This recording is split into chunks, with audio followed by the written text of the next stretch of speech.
GMR Shopping Mall grand opening on 10th September in Miapur. మొదటగా శ్రీలంక, ఆ తర్వాత బంగ్లాదేశ్, ఇప్పుడు నేపాల్. నెక్స్ట్ భారతదేశానికే ఆ పరిస్థితి రాబోతోంది అనేటువంటి విశ్లేషణలు ఎందుకని వినిపిస్తున్నాయి?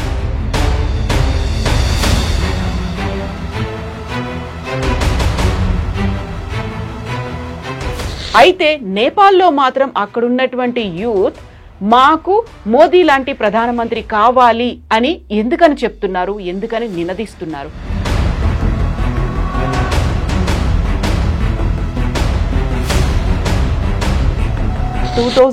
నుంచి ఇప్పటికి 15 సార్లు ప్రధానమంత్రులు మారారు. సో అది ఒక సిచ్యువేషన్ అక్కడ నేపాల్లో.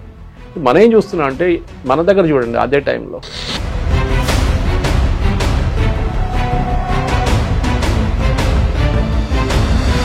ఇక్కడే ఎందుకని ఇప్పుడు మోదీ లాంటి ప్రధానమంత్రి మాకు కావాలి అన్నట్టుగా మీరు చెప్పినట్టుగా రాచరిక వ్యవస్థ పోయింది, మేమంతా కంప్లీట్గా ఒక ప్రజాస్వామ్యం, ఒక లిబరల్గా మారాము అని చెప్పిన తర్వాత మాత్రమే హిందూ రాష్ట్రం ఎందుకు, హిందూ రాష్ట్రమే ఉన్నారు కదా. మనం మహారాజు ఆ ఫ్యామిలీని చంపేసిన తర్వాత ఫస్ట్ నెక్స్ట్ వచ్చిన గవర్నమెంట్ ఏమన్నారు, we are secular country, we are no longer Hindu country. Gen Z movement అనేది, బ్యాన్ నెపో కిడ్స్ మూవ్మెంట్, ఇవన్నీ పోయిన తర్వాత మెల్లిగా ఇప్పుడు దాన్ని స్టెబిలైజ్ చేసే ప్రయత్నాలు జరుగుతున్నాయి. స్టెబిలిటీ కావాల్సిందండి. మోదీ గారిని తీసుకెళ్ళి క్లోన్ చేయలేం కదా మనం. అవును.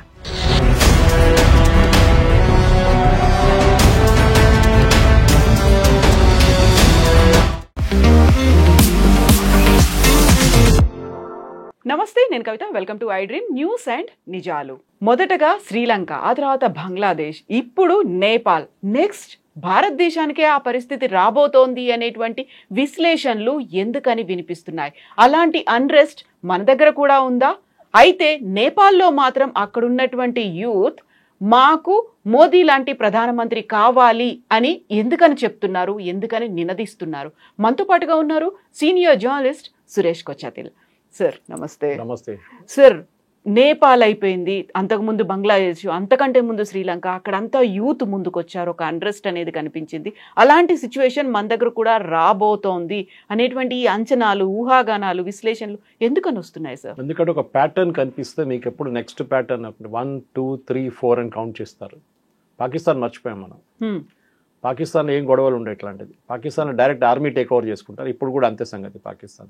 యాయా ఖాన్ టైం నుంచి పర్వేజ్ ముషరఫ్ దాకా మనం దీన్ని ఇండివిజువల్గా అనలైజ్ చేయాల్సి వస్తుంది కవిత గారు. మెయిన్లీ ఫస్ట్ శ్రీలంక తీసుకుందాం. శ్రీలంకలో ఆ గొడవ ఎందుకు జరిగింది? ఫస్ట్ ఆఫ్ ఆల్ అక్కడ ప్రేమదాస కానివ్వండి, జయవర్ధనే కానివ్వండి, ఎల్టీటీతో ఉన్న ఆ యుద్ధం కానివ్వండి, దాంతో శ్రీలంక ఎకానమీ మొత్తం ధ్వంసం అయిపోయింది కంప్లీట్గా. వాళ్ళ మెయిన్ బిజినెస్ టూరిజం. కాఫీ కూడా ఉందనుకోండి, కానీ చాలా తక్కువ. అది అంత పెద్ద ఫారిన్ ఎక్స్చేంజ్ ఏం లేదు. Tourism was big governor. ఎప్పుడైనా మీ దేశంలో టెర్రరిస్ట్ యాక్టివిటీ ఉంటే టూరిస్టులు ఎందుకు వస్తారు? ఇప్పుడు పాకిస్తాన్కి ఎవరు వెళ్తారు? పిచ్చోళ్ళు వెళ్తారు పాకిస్తాన్, లేకుంటే ఆఫ్ఘనిస్తాన్. ఎవరు వెళ్తారు? లైఫ్ రిస్క్ తీసుకుని వెళ్ళేటోళ్ళు వెళ్తారు. కానీ శ్రీలంక కూడా అదే జరిగింది. దాని నుంచి బయటపడేటప్పటికి శ్రీలంక చాలా మటుకు లోన్స్ డిఫాల్ట్ చేశారు. మెయిన్లీ వాళ్ళు ఏం చేశారంటే చైనీస్ దగ్గర చాలా మటుకు అప్పు తీసుకున్నారు. బెల్ట్ అండ్ రోడ్ ఇనిషియేటివ్ అని చెప్పి చైనాకి హంబపోర్ట్ అప్పగించారు. వాళ్ళు అప్పగించలేదు, తీసుకున్న అప్పు వాళ్ళు తీసుకున్నారు, పోర్ట్ టేక్ ఓవర్ చేసుకున్నారు. అంతే. ఆ టైంలోనే అక్కడున్న యంగ్స్టర్స్ రోడ్డు మీద దిగారు. ఎందుకంటే పొలిటికల్ ఇన్స్టెబిలిటీ ఉంటాయి. రానిల్ విక్రమసింఘే కానివ్వండి, మిగతా వాళ్ళ మీద ఆరోపణలు, అది ఇది ప్రత్యారోపణలు జరిగినాయి. దాంతోపాటు పెద్దగా మూవ్మెంట్ జరిగింది. దీన్ని ఎవరైనా ఫండింగ్ చేశారా ఎన్కరేజ్ అంటే ఎస్, పాసిబ్లీ ఎస్. ఎందుకంటే రెజీమ్ చేంజ్ అనేది మీరు సిరియాలో చూశారు, లిబియాలో చూశారు, చాలా మటుకు ఇరాక్లో చూశారు, అండ్ ఆల్సో కొంచెం ఇరాన్లో కూడా ట్రై చేశారు, కానీ సక్సీడ్ కాలేదు. అక్కడ హిజాబ్ తీసి పక్కన పడేయడము, బుర్కాలు తీసి పడేయడము, చాలా మటుకు ప్రొటెస్ట్ జరిగింది అక్కడ ఇరాన్లో. కానీ వాళ్ళు ఇరానియన్ రెవల్యూషనరీ గార్డ్ వాళ్ళు మొత్తం దాన్ని సప్రెస్ చేశారు. శ్రీలంకలో జరిగిన తర్వాత ఇప్పుడు చెప్పండి, శ్రీలంకలో ఏమైనా గొడవ జరుగుతుందండి? ఇప్పుడు లేదు. ఆ రోజు కార్పెట్లు ఎత్తుకెళ్ళారు, చైర్లు ఎత్తుకెళ్ళారు, టేబుల్ ఎత్తుకెళ్ళారు, అక్కడ ఉన్న కప్పులు సాసాలు అన్నీ తీసుకెళ్ళిపోయారు ప్రెసిడెన్షియల్ ప్యాలెస్ నుంచి. అది ఏంటంటే ఒక మాబ్ మెంటాలిటీ అంటాం. మన దగ్గర కూడా హైపోథెటికల్ చెప్తున్నాను, రేపు ఏదో ఒక పెద్ద ప్యాలెస్ లాంటి ఉన్న బిల్డింగ్ ఉంది, ఎవరు లేరు సెక్యూరిటీ గార్డ్రా అంటే అందరు ఒక 100 మంది వెళ్ళి అక్కడ ఏం దొరికితే తీసుకొని బయటకు వచ్చేస్తారు. కానీ మందరు ఏంటంటే బయట పోలీసు వాళ్ళు పట్టుకుంటారు. వాళ్ళకి సిస్టమ్ లేదు. శ్రీలంకలో ఆర్మీ ఈజ్ ప్రొఫెషనలీ ట్రైన్, దాని డౌట్ లేదు. ఎందుకంటే స్పెషల్లీ ఎల్టీటీతోనున్న ఆ గొడవలో army, Sri Lankan army was one of the best ఆ టైంలో. కానీ మీరు అక్కడి నుంచి శ్రీలంక ఎకనామిక్ స్టేట్ చూడండి, $500 మిలియన్ వాళ్ళకి కావాలి లోన్స్ రోల్ ఓవర్ చేయడానికి. అప్పు తీసుకున్న దానికి వాళ్ళు కడుతున్నది ఇంట్రెస్టే కడుతున్నారు, అప్పు కట్టట్లేదు. ప్రిన్సిపల్ అమౌంట్ అట్లనే ఉండిపోయింది. శ్రీలంక, చైనా వచ్చి డబ్బులు అడుగుతున్నారు, మాకు డబ్బులు ఇవ్వండి, మా డబ్బులు ఇవ్వండి అని చెప్పేసి. ఇది మన పర్సనల్ లోన్ తీసుకున్నట్లు అయిపోతుంది అనమాట. లాస్ట్ ఆడు ఊరేసుకుంటాడు. ఇది ఆ చేయలేం కదా, as a country you cannot do it. దాని రోల్ ఓవర్లో ఏమైపోయిందో శ్రీలంక క్రైసిస్లో వెళ్ళిపోయింది. నాకు ఇప్పుడు కూడా గుర్తుంది, నేను బ్యాంకాక్ వెళ్తున్నప్పుడు ఒకసారి, ఐ థింక్ 2018 అనుకుంటాను, రాత్రి ఒక 12 అవర్ లే ఆఫ్ ఉండే కొలంబోలో. I didn't get a direct flight, Hyderabad Colombo Bangkok, Sri Lankan airlines. So అక్కడ నేను అంటున్నా 12 అవర్స్ ఉంది కదా రాత్రిపూట. I landed around 9 o'clock. పొద్దున్న దాకా టైం ఉంది, ఒకసారి సిటీ తిరిగి వద్దామని చెప్పి $25 కడితే వీసా ఇస్తారు వాళ్ళు, 1 day వీసా. అప్పుడు వాళ్ళు అన్నారు, సార్ బయట గొడవ నడుస్తుంది పెద్దది, బుద్ధిస్టులు ముస్లింలు కొట్టుకుంటున్నారు అని. సో నేనన్నా అట్లా కూడా ఉంటుందా అని అడిగాను. అవును సార్ జరుగుతుంది, పెద్ద గొడవ ఉంది బయట, ఎందుకు మీరు వెళ్తారు, రిస్క్ అది, మీకు పొద్దున ఫ్లైట్ కూడా ఉంది, మీకు వెళ్ళకండి, ఇక్కడే ఉండిపోండి ఎయిర్పోర్ట్లో, సేఫెస్ట్ ప్లేస్ ఇస్ ఎయిర్పోర్ట్ అన్నారు. ఓకే అని ఉండిపోయాను అక్కడ. దానికన్నా మీకు గుర్తుంది, చర్చ్లో ఒక బాంబింగ్ జరిగింది శ్రీలంక, చాలా మంది చనిపోయారు. 2018 అనుకుంటాను. సెక్యూరిటీ ల్యాబ్స్ చాలా ఉంటాయి. నేను 18 గురించి మాట్లాడాను, 19 ఇది. శ్రీలంకలో కంటిన్యూస్గా పొలిటికల్ ఇన్స్టెబిలిటీ ఉండే. ఏ దేశమైనా కానీ, బంగ్లాదేశ్, నేపాల్, శ్రీలంక, పాకిస్తాన్, పొలిటికల్ ఇన్స్టెబిలిటీ ఉన్నప్పుడు ఆ దేశం రిస్క్లో ఉంటుంది. ఇప్పుడు ఈ దేశాలన్నీ చిన్న చిన్న దేశాలు, మనం కంపేర్ చేస్తే మన ఉత్తరప్రదేశ్ సైజ్ కూడా ఉండదు శ్రీలంక, బంగ్లాదేశ్ కూడా అంతే. పాకిస్తాన్ ఓకే, ఒక ఉత్తరప్రదేశ్, బీహార్, ఎంపీ కలిపితే ఒక పాకిస్తాన్ తయారవుతారు. కానీ గొడవ జరిగింది ఈ 3 ప్లేస్లు, పాకిస్తాన్లో జరగలేదు. బంగ్లాదేశ్లో జరిగింది రిలీజియస్. సో ఈ $500 మిలియన్ గురించి మాట్లాడిన శ్రీలంక, దాన్ని ఫినిష్ చేసేద్దాం ముందు. $500 మిలియన్ రోల్ ఓవర్ ఎవరు చేస్తున్నారు, ఇప్పుడు భారతదేశం చేస్తున్నారు. మొన్న కూడా వాళ్ళ కమ్యూనిస్ట్ ప్రైమ్ మినిస్టర్, ఇప్పుడున్న ప్రైమ్ మినిస్టర్ లెఫ్టిస్ట్, కమ్యూనిస్ట్ అని చెప్పలేము, లెఫ్టిస్ట్. అందరు అన్నారు ఆయన రాగానే కథం భారతదేశం అయిపోయింది, మళ్ళీ చైనాకి వెళ్ళిపోతాడు, చైనా దగ్గర వెళ్ళి డ్యాన్స్ చేస్తాడని చెప్పి. ఎక్కడికి వెళ్ళలేదు, స్ట్రైట్ వచ్చాడు భారతదేశంకి వచ్చాడు. అదే $500 మిలియన్ రోల్ ఓవర్ చేయమన్నారు మోదీ గారు, రిక్వెస్ట్ చేశారు. మన ఎస్బీఐతోనో మిగతా బ్యాంక్స్తోనో దాన్ని రోల్ ఓవర్ చేసేసాం. దాన్ని ఇదే సిచ్యువేషన్ ఇంకో సిచ్యువేషన్ మనకి మాలియాలో జరిగింది, మాల్డీవ్స్లో. మాల్డీవ్స్ చైనా దగ్గర మొత్తం వెళ్ళిపోయారు, కంప్లీట్ ఇండియా అవుట్ అని చెప్పి క్యాంపెయిన్ నడిపించి వాళ్ళకి ఎలక్షన్ గెలిచారు. ఇండియా అక్కడి నుంచి అవుట్ అయిపోవాలి. Of course it has no relation to శ్రీలంకలో ఏం జరిగింది. అండ్ ఒక ఎగ్జాంపుల్ ఎందుకు ఇస్తున్నా అంటే, భారతదేశం వాళ్ళ ఇన్ఫ్లుయెన్స్ ఎక్కడెక్కడ యూజ్ చేస్తుందని చెప్పి. 6 నెలల తర్వాత చైనా వాళ్ళకి డబ్బులు ఇవ్వడం బంద్ చేసేసారు. అదే మొయిజు భారతదేశానికి వచ్చి మోదీ గారిని కలిసి, నాకు ఒక $50 మిలియన్ కావాలి, సౌదీ అరేబియా దగ్గర నుంచి అప్పులు తీసుకున్నాం మేము, అది కట్టాలని చెప్పారు. మోదీ గారు ఓకే అన్నారు, రోల్ ఓవర్ క్రెడిట్ ఇచ్చారు మన ఇండియన్ బ్యాంక్స్ నుంచి. నెక్స్ట్ ఒక 2 నెలల తర్వాత వచ్చి మళ్ళీ నాకు ఇంకో $50 మిలియన్ కావాలన్నారు. సరే ఇచ్చేద్దాం, మళ్ళీ ఇదన్నీ లోన్ కదా, ఎప్పుడో ఒక రోజు తిరిగి వస్తాం. కానీ మనం కండిషన్ పెట్టాం, మా ఇండియన్ నేవీని తీసేయమన్నారు కదా, వాళ్ళు అక్కడే ఉంటారు, మీరు మాట్లాడకండి, మేము కూడా మాట్లాడాం. డార్నియర్ ఎయిర్క్రాఫ్ట్ కానీ మన హెలికాప్టర్ అక్కడ ఉంది, చైనాని వాచ్ చేయడానికి. వీళ్ళందరూ తీసేయాలని చెప్పి చేపించిన క్యాంపెయిన్ మొయిజుది ఎలక్షన్ గెలవడానికి. కానీ ఎలక్షన్ తర్వాత సిచ్యువేషన్ మొత్తం మారిపోయింది. బంగ్లాదేశ్కి వద్దాం. బంగ్లాదేశ్ మీరు స్టార్టింగ్ నుంచి చూడండి, బంగ్లాదేశ్ 71 క్రియేషన్ చెప్పొచ్చు మనం, దానికన్నా ముందు పాకిస్తాన్ చేతిలో. షేక్ ముజీబుర్ రెహమాన్ చంపింది మొత్తం ఒక కాన్స్పిరసీ ఉండే. దాంట్లో మన ఫెయిలియర్ చాలా పెద్దది. రీసెర్చ్ అండ్ అనాలిసిస్ వింగ్కి ఒక 2 రోజుల ముందే ఇన్ఫర్మేషన్ వచ్చేసింది, ముజీబుర్ రెహమాన్ మొత్తం ఫ్యామిలీని చంపేస్తారు వాళ్ళు. అక్కడ ఉన్న కొన్ని టెర్రరిస్ట్ గ్రూప్స్, టెర్రరిస్ట్ అని చెప్పలేము, ఆ టైంలో మిలిటెంట్ గ్రూప్స్ అని చెప్పొచ్చు. బంగ్లాదేశ్లో జరిగింది. మన హెలికాప్టర్ పంపించినా కానీ the helicopter didn't reach in time and Mujibur Rahman గారిని చంపేశారు. Only Sheikh Hasina escaped. ఫ్యామిలీలో తన ఒక్కదే, ఆమె I think she was not in Dhaka at that time. అప్పుడు దాని తర్వాత మనం చూసాం రెగ్యులర్గా ఇన్స్టెబిలిటీ. జియావుర్ రెహమాన్, అక్కడ కూడా ఆర్మీ రూల్ ఉండే, మళ్ళీ ఆమె వాళ్ళ హిజ్ వైఫ్ కేమ్ ఇన్. దాని తర్వాత షేక్ హసీనా. సరే అక్కడ ఎలక్షన్ అనేది బంగ్లాదేశ్ కానీ పాకిస్తాన్ కానీ ఎలక్షన్ అనేది నడవదు. అక్కడ మన రాహుల్ గాంధీ అక్కడ వెళ్ళి ఓట్ చోరీ అని చెప్పాలి, కానీ ఇక్కడ కాదు అది. అక్కడ ఎవరు కావాలంటే వాళ్ళు చేసుకుంటారు అట్లా. వాళ్ళకి ఎలక్ట్రానిక్ ఓటింగ్ లేదు, ఏం లేదు, బ్యాలెట్ పేపర్. ముందు బీహార్లో ఎలక్షన్ ఎట్లా నడుస్తుంటే అట్లనే ఉంటుంది, అని వేసి చాప్ కొట్టేసి వేస్తూనే ఉంటారు డబ్బలో. షేక్ హసీనా చేసిన చాలా తప్పులు ఉన్నాయి, అంటే డౌట్ లేదు. కానీ బంగ్లాదేశ్ నడిపియాలంటే మీరు ఒక డిక్టేటర్ కావాలి మీకు అక్కడ. మనలా కాదు, డెమోక్రసీ కొంచెం ఎక్కువైపోతే కూడా ప్రాబ్లం అవుతుంది. సో అక్కడ Sheikh Hasina became a dictator. దాని వ్యతిరేకంగా అక్కడున్న ప్రజలు కోర్స్ ప్రొటెస్ట్ ఢాకా యూనివర్సిటీ నుంచే స్టార్ట్ అయింది అనుకోండి. ఇన్ఫ్యాక్ట్ 71లో మన బంగ్లాదేశ్ లిబరేషన్ స్టార్ట్ అయినప్పుడు కూడా ఒరిజినల్ ప్రొటెస్ట్ స్టార్ట్ అయింది ఢాకా యూనివర్సిటీ నుంచే. అప్పుడు కూడా యంగ్స్టర్స్ ఉన్నారు. సో మనందరూ ఈ జెన్జీ అని ఒక వర్డ్ యూజ్ చేస్తున్నారు వీళ్ళందరూ. It's మిస్కన్సీవ్డ్ word. జెన్జీ కాదు ఇది. ప్రాబ్లమ్స్ డిఫరెంట్స్ ఉన్నాయి. బంగ్లాదేశ్లో రిలీజియస్ ఒక టాప్లింగ్ ఉండేది, అంటే భారతదేశం వ్యతిరేకంగా చేశారు. దానికోసం షేక్ హసీనా దుబాయ్కి వెళ్ళలేదు. ఆమె హిండన్ ఎయిర్ ఫోర్స్ బేస్కి వచ్చి పంజాబ్ దగ్గర, ఢిల్లీ దగ్గర, అక్కడి నుంచి she came back to wherever she is know. We don't know. మనకు ఇండియాలో ఉంది కానీ ఇండియన్ ఆర్మీ ప్రొటెక్షన్లో ఉన్నారు, ఇండియన్ గవర్నమెంట్ ప్రొటెక్షన్లో ఎక్కడ ఉందో మనకు తెలియదు. ఎందుకంటే ఒక టైంలో నేను చెన్నైలో చదువుతున్నప్పుడు, మెడ్రాస్ అప్పుడు, మా కాలేజ్ తరామణిలో ఉండే, హోటల్ మేనేజ్మెంట్ కాలేజ్. అక్కడి నుంచి ఒక కిలోమీటర్ దూరంలో ఒక పెద్ద బిల్డింగ్ ఉంది అడయార్ వైపు, ఇందిరానగర్ అని దాని పేరు. బకింగ్హామ్ కెనాల్స్ నుంచి క్రాస్ చేయగానే ఇందిరానగర్ స్టార్ట్ అయింది. అక్కడ పెద్ద ఒక బిల్డింగ్ ఉండే. దాని పక్క నుంచి ఎవరిని వెళ్ళనియరు. ఈవెన్ 300 మీటర్ల దూరం కూడా ఎవరిని వెళ్ళి, మొత్తం ఇండియన్ ఆర్మీ గార్డ్ చేస్తున్నారు దాన్ని. ఎవర్రా అని చెప్పి మన తర్వాత మేము కనుక్కుంటే దాంట్లో వెల్లుపిల్ల ప్రభాకర్ ఉన్నారు దాంట్లో. That time he was being trained by India. అది సపరేట్ స్టోరీ. వేలుపిల్ల ప్రభాకర్ని మనం భస్మాసుర్ లాగా తయారు చేసాం, మన తల మీద తీసుకొచ్చి చేయబెట్టాడు లాస్ట్లో. వేలుపిల్ల ప్రభాకర్కి ట్రైనింగ్ మన హిమాచల్ ప్రదేశ్లో ఇచ్చాం. ఇదే ధను, రాజీవ్ గాంధీని చంపిన ధను కూడా అక్కడ ఉండే అదే టైంలో ట్రైనింగ్లో. మనం చేసిన అది దట్స్ కాంగ్రెస్ చేసిన పెద్ద ఒక తప్పది. Bangladesh finish story. Sri Lanka was a more of economic, Bangladesh political come religious. హిందువుల మీద అత్యాచారాలు, హిందూ టెంపుల్స్ ధ్వంసం చేయడం, హిందూ ఫ్యామిలీస్ని చంపేయడం అంతా జరిగింది. ఒక ట్విన్ ఏం ఉండే అక్కడ, జమాయతే ఇస్లామీ అక్కడ డామినెంట్ బ్యాక్గ్రౌండ్ ఫోర్స్. ఎలక్షన్లో వాళ్ళు పోటీ చేయరు, కానీ వాళ్ళు ఇట్లాంటి పనులన్నీ చేస్తారు. ధ్వంసం చేయడము, గుడ్లను పాలగొట్టడం అంతా వాళ్ళ పని, వాళ్ళ స్పెషాలిటీ అది. షేక్ హసీనా సీన్ నుంచి బయటకు వచ్చేసింది. అండ్ మన అందరికి తెలుసు ఇప్పుడు కూడా బంగ్లాదేశ్ స్టేబుల్గా లేదు. వర్కింగ్ ప్రెసిడెంట్ ఉన్నారు, అంతా ఉన్నారు, కానీ మహమ్మద్ యూసుఫ్ కానీ ఆయన కంట్రోల్ చేయలేకపోతున్నారు. వర్కింగ్ ప్రెసిడెంట్ అంటే కాన్సెప్ట్ ఏంటండి? అడ్వైజర్. అడ్వైజర్ చెక్ మీద సంతకం పెట్టగలడా? లేదు కదా. అడ్వైజర్ అయినా అంతే. దానికోసం బంగ్లాదేశ్ ఇప్పుడు కూడా బయటపడలేదు. కానీ బంగ్లాదేశ్కి సపోర్ట్గా వస్తుంది యుఎస్. ఎందుకంటే యుఎస్కి బంగ్లాదేశ్లో బేస్లు కావాలి, నేవల్ బేస్.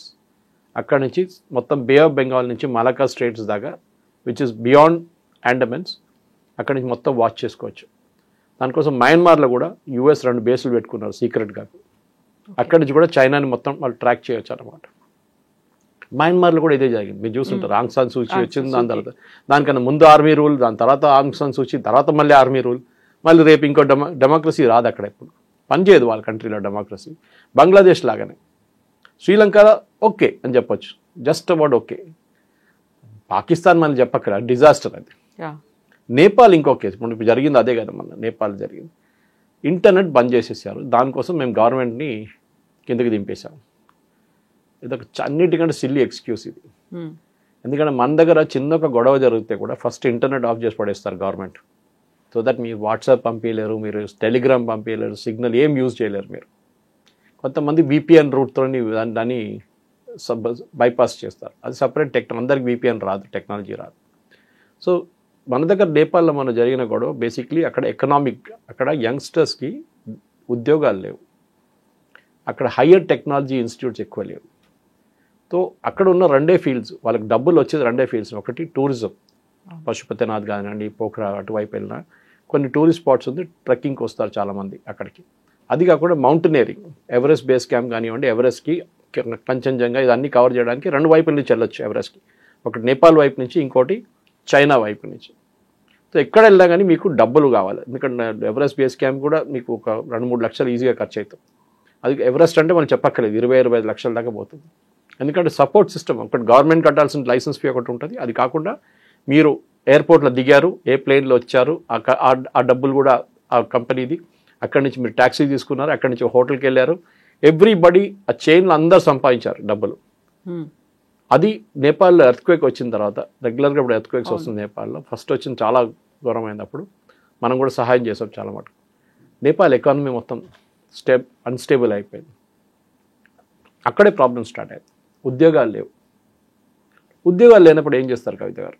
రోడ్డు మీద దిగుతారు.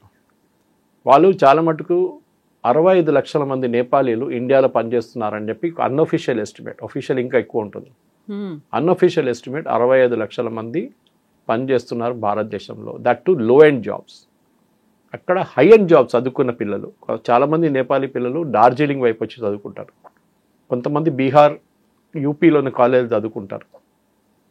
వాళ్ళకు ఉద్యోగాలు రావాలంటే భారతదేశంలోనే పనిచేయాలి. అదంతా అన్ఆర్గనైజ్డ్ సెక్టార్లోనే వర్క్ చేస్తారు. కానీ ఇప్పుడు చదువుకున్న పిల్లలు ఉన్నారు, ముందట్లా కాదు. ఇప్పుడు మనం కూడా చూస్తాం, లాస్ట్ జనరేషన్ వీళ్ళు పొలాల్లో పనిచేసిన వాళ్ళు ఉంటారు. వాచ్మెన్ కూతురు, దీనికన్నా మనం చెప్పాను మీకు ఒకసారి, ఎంబీఏ చేసింది ఆమె. సో ఆ నెక్స్ట్ జనరేషన్ చేంజ్ అయిపోతుంది. సో వాళ్ళు ఎంబీఏ చేసినప్పుడు ఉద్యోగం లేకుండా వాళ్ళు ఏం చేస్తారు? అది ప్రాబ్లం అనమాట. సో లాస్ట్ జనరేషన్ వాచ్మెన్గా పనిచేస్తాడు, ఇండియాలో వచ్చి ఇంకేదైనా పని చేసుకుంటాడు, కానీ వెల్డింగ్ పని ఏదో నేర్చుకుంటాడు. ఈ జనరేషన్కి ఎడ్యుకేషన్ వచ్చిన తర్వాత వాళ్ళకి ఉద్యోగాలు లేవు. ఎందుకంటే మనం ఒక పటాన్ చెరువు తీసుకెళ్ళి జీడిమెట్లా తీసుకెళ్ళి అక్కడ పెట్టలేం. Nepal it's highly seismic zone, earthquakes చాలా వస్తాయి అక్కడ. అక్కడ ఉన్న ఇండస్ట్రీ అంతే.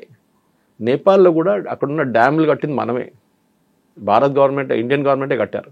ఈవెన్ భూటాన్లో ఉన్న డ్యామ్స్ కూడా మనమే కట్టాము. మన డబ్బులతో కట్టి వాళ్ళ దగ్గర నుంచి ఎలక్ట్రిసిటీ తీసుకుంటాం మనం, వాళ్ళకి కావాల్సిన ఎలక్ట్రిసిటీ వాళ్ళు వాడుకుంటారు. సో నేపాల్లో జరిగింది ఒక ఎకనామిక్ ఇన్స్టెబిలిటీ. సో మనం శ్రీలంక చూసాం, బంగ్లాదేశ్ చూసాం, ఇప్పుడు నేపాల్ చూస్తున్నాం. ఇప్పుడు అందరూ ఏమంటున్నారు భారతదేశం నెక్స్ట్ అని. భారతదేశంలో ఎందుకు జరగదు అనేది చాలా సాలిడ్ రీజన్స్ ఉంది. ఒకటి, మనం చాలా పెద్ద కంట్రీ, పాపులేషన్ వైజ్ అట్లీస్ట్ 140 కోట్ల మంది. రెండోది, మన సిస్టమ్స్ చాలా బాగుంది. ఇప్పుడు కూడా నేనే జ్యుడిషియరీని క్రిటిసైజ్ చేస్తాను, కానీ మొన్న మహారాష్ట్రలో ప్రొటెస్ట్ జరిగిన జ్యుడిషియరీ దిగారు. ఏంటి ఇది ఇంత గొడవ, ఖాళీ చేయమని చెప్పండి శివాజీ పార్క్ మైదానం అని చెప్పేసి వాళ్ళు ఆర్డర్ ఇచ్చారు. మూడోది, పొలిటికల్ పార్టీస్ కూడా మెచ్యూరిటీ ఉంది భారతదేశంలో. వాళ్ళకి తెలుసు, రాహుల్ గాంధీ ఆఫ్ కోర్స్ ఆయన్ని డిస్కౌంట్ చేసేయాలి, ఎందుకంటే ఆయనకి అసలు మెచ్యూరిటీ లేదు, ఓట్ చోర్ అని తిరుగుతుంటాడు. ఆయన చేసే ఒక ఆరోపణలే ఆయనకి ఇంపాక్ట్ ఆయనకి సరిగా అర్థం కావట్లేదు, దాని ఇంపాక్ట్ ఎక్కడికి వెళ్తుందని. కానీ భారతదేశంలో వీరు ఒక 2000 మందో 3000 పిల్లల్ని రోడ్డు మీద దింపి గొడవ చేయలేరు. పోలీసు వాళ్ళు కొడతారు ఫస్ట్ వచ్చి, దాని తర్వాత మీరు పట్టించుకోకపోతే ఆర్ఏఎఫ్ని పంపిస్తారు, వాడు వాటర్ క్యానన్ టీయర్ గ్యాస్ కొడతాడు.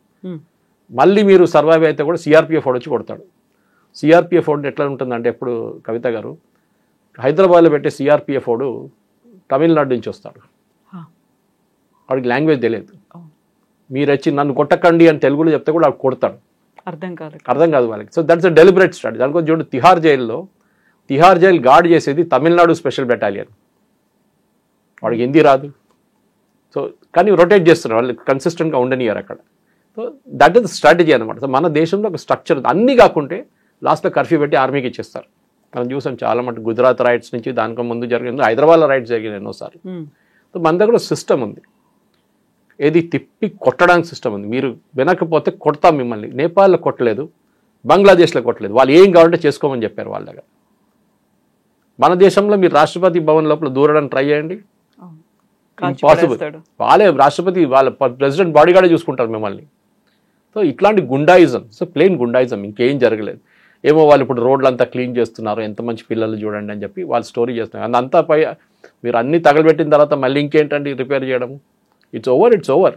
మీ ఇమేజ్ పోయింది. నేపాల్ నెక్స్ట్ 10 years, సరే వాళ్ళకి ఇంకో డిమాండ్ ఏంటంటే వారు రాజుని తీసుకురావాలి, వీ వాంట్ మొనార్కీ బ్యాక్. ఎందుకంటే నేపాల్ ఒరిజినల్గా మీకు గుర్తుండే కవిత గారు, కింగ్ బీరేంద్ర ఆ టైంలో ఉన్నప్పుడు కూడా it was a Hindu kingdom, ఒఫిషియల్గా Hindu kingdom, as much as Britain is a Protestant country అని వాళ్ళ దాంట్లో ఉంది. That is Protestant church. మొన్న యుఎస్ స్టేట్ డిపార్ట్మెంట్ ఒక నోట్ కూడా ఇష్యూ చేశారు, that we're a Catholic country అని, క్రిస్టియన్ క్యాథలిక్ కంట్రీ అని చెప్పి వాళ్ళు చాలా క్లియర్గా, అంటే వాళ్ళు బ్యాప్టిస్ట్ ఎక్కువ వాళ్ళు యూఎస్లో, కానీ క్రిస్టియన్ కంట్రీ అని చెప్పి స్టేట్ డిపార్ట్మెంట్ నోటిఫికేషన్ ఇష్యూ చేశారు. మన భారతదేశంలో ఆలోచించండి, మనం హిందూ కంట్రీ అనగానే బాప్రే ఇక్కడ గొడవ, సెక్యులరిజం ఏమైంది, చనిపోయిందా, సెక్యులరిజం ఎక్కడ పోయింది అని చెప్పేసి. నేపాల్లో till the monarchy was there, Nepal చాలా స్టేబుల్గా ఉండదు, మీకు గుర్తుంటుంది, పెద్ద ప్రాబ్లం ఏం లేకుండే. ఇప్పుడు 15 ప్రధానమంత్రులు 16 సంవత్సరాల్లో మారుతుంటారు, ఓలీ పోతారు, ప్రచండ వస్తారు, ప్రచండ పోతారు, ఓలీ వస్తారు, మళ్ళీ ప్రచండ వస్తారు, మళ్ళీ ఇంకేదో వస్తారు, షేర్ బహదూర్, అందరూ వస్తూ పోతూనే ఉంటారు. ఎవరు ప్రధానమంత్రి అంటే మనకు వీ డోంట్ నో. ఆ స్టేట్లో ఉన్నారన్నమాట Nepal. So political instability, economic instability, unemployment, ఈ 3 కలిసి మొన్న జరిగిన గొడవ. సొల్యూషన్ అని చెప్పండి. ఇప్పుడు 2008 నుంచి ఇప్పటికి 15 సార్లు ప్రధానమంత్రులు మారారు. సో అది ఒక సిచ్యువేషన్ అక్కడ నేపాల్లో. సో మనం ఏం చూస్తున్నాం అంటే, మన దగ్గర చూడండి, అదే టైంలో నెహ్రూ టైం స్టెబిలిటీ చాలా మంచి పెద్ద రూల్ ఉండే 64 దాకా. ఇందిరాగాంధీ నడిమిట్లో ఒకసారి ఎమర్జెన్సీ టైంలో ఓడిపోయినా కానీ షీ వాజ్ దేర్ టిల్ 84. నడిమిట్లో లాల్ బహదూర్ శాస్త్రి గారు చాలా తక్కువ. దాని తర్వాత చిన్న ఇన్స్టెబిలిటీ ఉండే, చంద్రశేఖర్, దేవగౌడ, ఇందర్ కుమార్ గుజ్రాల్, కోయిలేషన్ గవర్నమెంట్. దాని తర్వాత వాజ్పేయి తర్వాత నరసింహరావు తర్వాత మన్మోహన్ సింగ్ తర్వాత మోదీ. మన్మోహన్ సింగ్ 10 సంవత్సరాలు, నరసింహరావు గారు 5 సంవత్సరాలు, వాజ్పేయి గారు 5 సంవత్సరాలు, మోదీ గారు 11 years. మన దగ్గర పొలిటికల్ స్టెబిలిటీ ఉంది.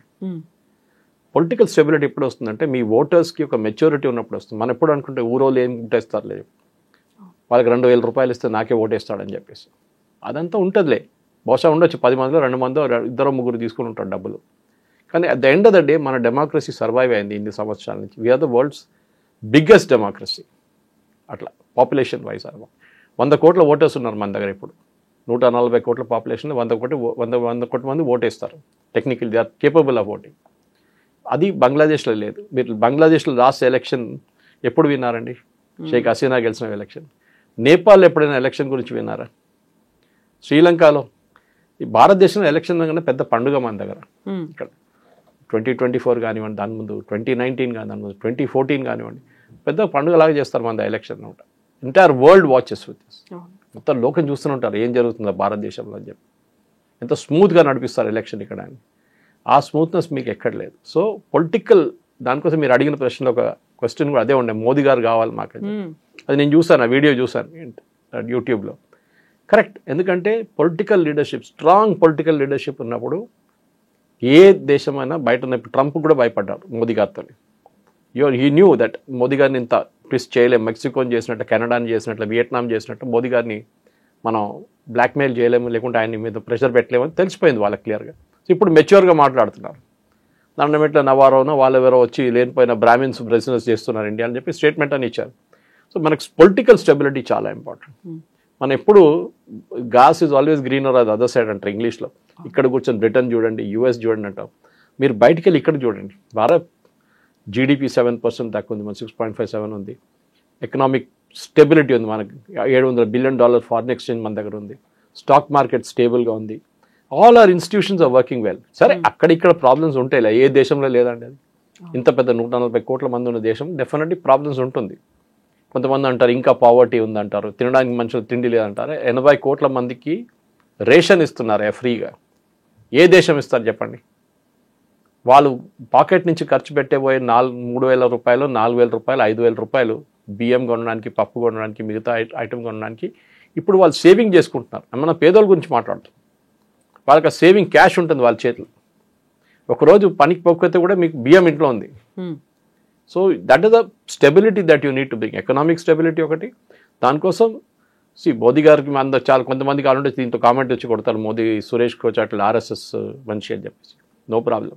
కానీ మనం బయట నుంచి చూస్తున్నప్పుడు తెలిసిపోతుంది స్టెబిలిటీ అంటే ఏంటి. ఒక స్టేబుల్ ప్రైమ్ మినిస్టర్ ఉండడం చాలా ఇంపార్టెంట్. ట్రంప్ని చూసి చాలామంది నవ్వుతున్నారు ఇప్పుడు, ఎందుకంటే ఈజ్ అన్ప్రెడిక్టబుల్. ఒకరోజు ఒకటంటాడు, పిల్లి నల్లదంటాడు, నెక్స్ట్ అంటే కాదు కదా పిల్లి తెల్లదంటాడు. మారిపోతుంది ఆయన డైలాగులు అన్నమాట. మోదీ గారు అట్లా కాదు. మోదీ గారు స్టేబుల్గా ఫంక్షన్ చేస్తున్నారు. ఇక్కడ ముందు మన్మోహన్ సింగ్ గారు కూడా చేశారు, కానీ అంత పవర్ లేకుండే ఆయన దగ్గర. మోదీ గారి దగ్గర ఉండే డిసిషన్ మేకింగ్ పవర్ లేకుండే, ఎందుకంటే decision making power Sonia Gandhi దగ్గర ఉండే. సో ఆ ఒక స్టెబిలిటీ భారతదేశంలో ఉన్నప్పుడు దాకా మనకి నేపాల్లో జరిగింది కానీ, శ్రీలంకలో జరిగింది కానీ, దాని తర్వాత బంగ్లాదేశ్లో జరిగింది, ఎక్కడ మన దేశంలో జరగదు. That is taken for granted. అన్నిటికంటే important, before I miss the point is, మన ఆర్మీ ఈజ్ పొలిటికలీ న్యూట్రల్. ఇవాళ దాకా మన ఆర్మీ ఏ పొలిటికల్ ఇన్సిడెంట్లో కూడా వాళ్ళు ఎప్పుడు వైలేట్ చేయలేదు. ఆపరేషన్ బ్లూ స్టార్ టైంలో కొంచెం ప్రాబ్లం ఉండే సిక్ రెజిమెంటల్ సెంటర్లో, అది కానీ అది సార్ట్అవుట్ చేసుకున్నారు అప్పుడే. కానీ మన ఆర్మీ ఎప్పుడు ఇంటర్ఫియర్ కారు. ఇవాళ దాకా మీరు ఏదో భూకంపం వచ్చినా కానీ, వరదలు వచ్చినా కానీ ఆర్మీ వాళ్ళు కనిపిస్తారు.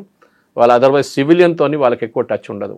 వాళ్ళు పని చేసుకుంటారు, వాళ్ళకి ఇచ్చిన మ్యాండేట్ చూసుకుంటారు. ఆపరేషన్ సింధూర్ లాంటి ఒక చిన్న ఘర్షణ జరిగితే అది చూసుకోమన్నారు, అదంతా వాళ్ళు చేశారు బాగానే. సో ఇండియన్ ఆర్మ్ ఫోర్సెస్ వాళ్ళ పని వాళ్ళు చూసుకుంటున్నారు, వాళ్ళు పొలిటిక్స్కి రారు. కానీ పాకిస్తాన్ అట్లా కాదు, బంగ్లాదేశ్లో కాదు. పాకిస్తాన్ జనరల్స్ చూడండి, యాయా ఖాన్ టైం నుంచి పర్వేజ్ ముషర్రఫ్, ఇప్పుడు కూడా ఉన్న అసీం మునీర్, వీళ్ళందరికీ లండన్లో పెద్ద పెద్ద ఇల్లు ఉంటుంది ఒఫీషియల్గా. పెద్ద ఫస్ట్ వాళ్ళే చేస్తారు లండన్లో, పెద్ద ఒక 50 కోట్ల ఇల్లు, 100 కోట్ల ఇల్లు కొనుక్కుంటారు. మ్యాన్షన్, పెద్ద మ్యాన్షన్ తీసుకుంటారు. పిల్లలందరినీ యూరోప్లో చదివిపిస్తారు, లేకుంటే యూఎస్ పంపిస్తారు. ఇది వీళ్ళ మెయిన్ గేమ్. సో అక్కడున్న దేశంలోని డబ్బులన్నీ తీసుకెళ్ళి బయట పెట్టి వీళ్ళు బిజినెస్ నడిపిస్తారు. సేమ్ థింగ్ విత్ ఇప్పుడు షేక్ హసీనా డబ్బులన్నీ దుబాయ్లో ఉందంటున్నారు, లేకుంటే లండన్లో ఉందంటున్నారు. పాసిబ్లీ బహుశా ఉండొచ్చు. ఓకే, బట్ మన దేశంలో అట్లా ఎవరైనా చెప్తుంటారు? మన దేశంలో అట్లా ఆరోపణ రావు చాలా తక్కువ. సరే, స్విస్ బ్యాంక్లో డబ్బులు ఉందని చెప్తారు చాలామంది, కానీ దానికి ఏం ప్రూఫ్ లేదు. సుప్రీంకోర్టు అపాయింటెడ్ కమిషన్ దానికి అది సపరేట్ స్టోరీ అది. కానీ ఒక economic stability, political stability and of course military wise stability ఉంటే ఏ దేశంకి ఏ ప్రాబ్లం ఉండదు. ఇక్కడే ఎందుకని ఇప్పుడు మోదీ లాంటి ప్రధానమంత్రి మాకు కావాలి అన్నట్టుగా మీరు చెప్పినట్టుగా రాచరిక వ్యవస్థ పోయింది, మేమంతా కంప్లీట్గా ఒక ప్రజాస్వామ్యం, ఒక లిబరల్గా మారాము అని చెప్పిన తర్వాత మాత్రమే ఇలాంటి ఒక అన్స్టెబిలిటీ వచ్చింది. అందుకే మాకు మళ్ళీ రాచరిక వ్యవస్థ కావాలి, మాకు మళ్ళీ రాజులు కావాలి అనేటువంటి ఆ డిమాండ్, హిందూ రాష్ట్రంగా చేయాలి అనేటువంటి డిమాండ్, ఇన్ని రకాల డిమాండ్లు ఎందుకని బయటకు వస్తున్నాయి? స్టెప్ బై స్టెప్ చూద్దామండి. హిందూ రాష్ట్రం ఎందుకు? హిందూ రాష్ట్రమే ఉన్నారు కదా ముందు. అవును, మహారాజు ఆ ఫ్యామిలీని చంపేసిన తర్వాత ఫస్ట్ నెక్స్ట్ వచ్చిన గవర్నమెంట్ ఏమన్నారు? We are a secular country, we are no longer a Hindu country. ఆ రోజు ప్రాబ్లమ్స్ మొదలైంది నేపాల్ది. ఎందుకంటే నేపాల్ ఎప్పుడు కూడా చూడండి, వాళ్ళ ప్రధానమంత్రి, ఇప్పుడు కాబోయే ప్రధానమంత్రి, she was chief judge something like that. ఆమె చూడండి సింధూర్ పెట్టుకొని, she is typical Hindu, no apologies, bindi పెట్టుకొని సింధూర్ పెట్టుకొని ఉన్నారు. అది Nepal, that is Nepal. Okay, కానీ మీరు ఆ నేపాల్ని మార్చి మేము సెక్యులర్, ఇక్కడ మేము హిందూ భాష, హిందూ రిలీజన్, ఇస్లాం, క్రిస్టియానిటీ అన్నీ నడుస్తుందంటే కాదు. సారీ, మన భారతదేశంలో ఇప్పుడు కూడా భయపడుతున్నాం that we to say that we're Hindu country. 5,000 సంవత్సరాల ముందు హిందువులు ఉన్నారు ఇక్కడ, ఇస్లాం లేకుండే, క్రిస్టియానిటీ లేకుండే ఆ టైంలో. ఓకే, క్రిస్టియానిటీ ఎప్పుడు వచ్చింది? 2,000 సంవత్సరాలు అయింది అంతే. ఇస్లాం 1,500 సంవత్సరాలు అయింది. Our unbroken civilisation is there from 5,000 years. Kashi కానివ్వండి, మీరు మిగతా ప్లేసెస్ చూడండి, మనకు అప్పటి నుంచి ఉంది. మన మ్యాథమెటిక్స్ కానివ్వండి, మన సైంటిఫిక్ అచీవ్మెంట్స్ కానివ్వండి, ఏదైనా మన రాజులు, చోళాలు, పాండ్యాలు, ఇక్కడ శివాజీ మహారాజ్ అంతా వీళ్ళంతా రీసెంట్ అనుకోండి, శివాజీ అంతా, కానీ వాళ్ళు చాలా పాతది వాళ్ళది. సో వీఆర్ ఒక అన్బ్రోకెన్ సివిలైజేషన్ ఉంది మన దగ్గర. సో న్యాచురల్ నేపాల్కి ఏం కావాలంటే వాళ్ళ ప్రజలకి వాళ్ళ రాజు వాళ్ళకి కావాలి. సార్ రాజు రాజ్యం నడిపిస్తాడు కాదు, is a figure head, stability, ఆయన ఉన్నారు లేదు మా కోసం అని చెప్పి. థాయిలాండ్లో ఇప్పుడు కూడా అక్కడ ఉన్న రాజు is the 10th king in the line. ఆయన పేరు పెద్దగా ఉంటుంది, సంస్కృతం ఉంటుంది మోస్ట్. దాంతోపాటు అక్కడ even they use the local Thai dialect also in that. కానీ అన్నిటికంటే ఇప్పుడు ఆయన title alias is Rama the 10th. అంటే వాళ్ళు వాట్ దే బిలీవ్ ఇస్, మేము రామా నుంచి, లార్డ్ రామా నుంచి వచ్చిన లైనేజ్ మాది, ఇప్పుడున్న రాజు 10th ఇన్ దట్ లైన్. మనం భారతదేశంలో చెప్తామండి అది. వాళ్ళ పాత క్యాపిటల్ పేరు అయోధ్య, ఇప్పుడు కూడా ఉంది, చాలా బాగుంది. నేను వెళ్ళి చూసాను, నేను బ్యాంకాక్లో పనిచేస్తున్నప్పుడు వెళ్ళాను. అక్కడ బ్యాంకాక్ నుంచి 100 కిలోమీటర్ దూరం ఉంటుంది. అది ఖెమెర్, అప్పుడున్న బర్మీస్ ఆర్మీ వచ్చి అటాక్ చేసి మొత్తం ధ్వంసం చేశారు. So they shifted to Bangkok after that. Culture preserve చేశారు వాళ్ళు. నేపాల్ కూడా కల్చర్ ఉండే, కానీ ఈ ఏం చెప్తారు, మన ప్రచండ వచ్చిన తర్వాత కమ్యూనిజం వచ్చి పెద్ద ఇదంతా అయిపోయింది, ఇది రిలీజన్ మాకు అక్కర్లేదని చెప్పినప్పుడు నేపాలీస్ పబ్లిక్ కంప్లీట్గా డిసొల్యూషన్ అయిపోయారు. మదేశీలు అని చెప్పి ఇంకొక కమ్యూనిటీ ఉంది మన ఇండియా వైపు నుంచి వెళ్ళేది, హిందూ కమ్యూనిటీ, కానీ ఇండియన్స్ మోస్ట్లీ అక్కడ సెటిల్ అయిన వాళ్ళు కూడా రెబెల్ చేశారు కొన్ని సంవత్సరాల ముందు. 6 నెలల ముందు మహారాజా రావాలని చెప్పి ప్రొసెషన్ తీశారు, పెద్ద గొడవ జరిగింది అక్కడ, పోలీస్ లాఠీ చార్జ్ అంతా జరిగింది. కానీ ఇప్పుడు వచ్చిన మార్పుల్లో రాజాను తీసుకొస్తే yes, it's a good sign. కానీ హిందూ రాష్ట్రం డెఫినెట్గా అక్కడున్న ప్రజలకు కావాలి, అది ఇవ్వాల్సిందే, అది ఇచ్చే తీరుతుంది. లేకుంటే అది మళ్ళీ ఈ ప్రాబ్లం మళ్ళీ మీకు పైకి వస్తుంది. Nepal is not a secular country, మనం కూడా సెక్యులర్ కంట్రీ కాదు. అంబేద్కర్ గారు రాసిన కాన్స్టిట్యూషన్లో సెక్యులరిజం లేదు. అంబేద్కర్ గారు చాలా క్లియర్గా చెప్పారు, we're not a secular nation. Constituent assembly డిబేట్స్లో ఉంది మీకు. కానీ తర్వాత ఇందిరాగాంధీ గారు వచ్చిన తర్వాత ఎమర్జెన్సీ టైంలో సెక్యులర్ అని వర్డ్ తీసుకొచ్చారు, సోషలిస్ట్ అని వర్డ్ తీసుకొచ్చారు. Otherwise we are not a socialist, we are not a secular. Hindu రాష్ట్రం అంటే ఎస్ అని చెప్పొచ్చు, ద సేమ్ టైం మనం ఓవర్లీ అవుట్వర్డ్లీ చెప్పలేము. ఎందుకంటే ఇండోనేషియా తర్వాత అన్నిటికంటే పెద్ద ముస్లిం పాపులేషన్ ఉన్నది మన దగ్గర, పాకిస్తాన్ కాదు. మనకి అప్పుడు కూడా ఆర్గనైజేషన్ ఇస్లామిక్ స్టేట్స్లో మనకు ఒక ప్లేస్ లేదు, చోట లేదు మనకి. Even though we have the second biggest Muslim population in the world today. సరే, సో భారతదేశం అనేది ఒక మైక్రోకాసం, అంటే హిందువులు కానీ, క్రిస్టియన్స్ కానీ, జైన్స్ కానీ, బుద్ధిస్ట్ కానీ, వీళ్ళందరూ ఉంటారు. So there is economic stability ఉన్నప్పుడు, ఒక గవర్నమెంట్ ఉన్నప్పుడు, ఎవడైనా ఒక రాయి తీసుకొని రోడ్డు మీదకి వస్తే వాళ్ళని ట్యాకిల్ చేయడానికి మనుషులు మన దగ్గర ఉన్నారు. నేపాల్లో లేదు, బంగ్లాదేశ్లో లేదు, శ్రీలంకలో టు సర్టన్ ఎక్స్టెంట్ లేకుండే. అది that's a normal story. So అప్పుడు జెన్జీ మూవ్మెంట్ అనేది బ్యాన్ నెపో కిడ్స్ మూవ్మెంట్ ఇవన్నీ పోయిన తర్వాత మెల్లిగా ఇప్పుడు దాన్ని స్టెబిలైజ్ చేసే ప్రయత్నాలు జరుగుతున్నాయి, సబ్సిడైజ్ అయింది అనుకున్నటువంటి ఆ క్రైసిస్ కాస్త నెక్స్ట్ ఏమవుతుంది అంటారు? నిజంగానే ఒక హిందూ రాష్ట్రంగా మారుతుందా, మళ్ళీ ఒక రాజులు వస్తారా, లేకుంటే ఒక మోదీ లాంటి ఒక పర్సన్ అక్కడ ఏమన్నా సెలెక్ట్ చేసుకుంటారంటారా? స్టెబిలిటీ కావాల్సిందండి. మోదీ గారిని తీసుకెళ్ళి క్లోన్ చేయలేం కదా మనం. కానీ మొన్న అక్కడ ఆర్మీ చీఫ్ ఒక స్పీచ్ ఇచ్చారు ఆ రోజు స్టెబిలిటీ కోసం. ఆయన వెనక ఒక ఫోటో ఉంది రాజుది. That is an indication what is coming చాలా క్లియర్గా. Definitely they will get him back. దాని తర్వాత నెక్స్ట్ స్టెప్ ఏంటంటే ఒక కేర్ టేకర్ గవర్నమెంట్. బంగ్లాదేశ్లో చేసిన తప్పు ఇక్కడ చేయకూడదు. నేపాల్లో, బంగ్లాదేశ్లో ఇప్పుడు కూడా ఎలక్షన్ పెట్టడానికి భయపడుతున్నారు. ఎందుకంటే నెక్స్ట్ గొడవ ఏం మొదలవుతుందో తెలియదు అని చెప్పేసి. ఇప్పుడు షేక్ హసీనా వాళ్ళ పార్టీ వాళ్ళు దిగుతారు రోడ్డు మీద అని భయపడుతున్నారు. ఎందుకంటే అటువైపు మన పాకిస్తాన్ చూస్తున్న జోక్ అది, అన్నిటికంటే పెద్ద డెమోక్రటిక్ జోక్ అది. అక్కడ గెలిచిన ప్రధానమంత్రి జైల్లో ఉన్నాడు, అంటే గెలిచిన క్యాండిడేట్ ప్రధానమంత్రి కావాల్సిన జైల్లో ఉన్నాడు ఇమ్రాన్ ఖాన్. ఓడిపోయిన ఆవిడ షబాజ్ షరీఫ్ ప్రధానమంత్రి అయిపోయాడు. అది పాకిస్తాన్ డెమోక్రసీ. అది అక్కడ ఆర్మీ డిసైడ్ చేస్తారు అన్ని, ఎవరు ఉండాలి ఎవరు ఉండకూడదని ఆర్మీ డిసైడ్ చేస్తారు. మన దగ్గర ఆర్మీ ఎప్పుడైనా నెవర్.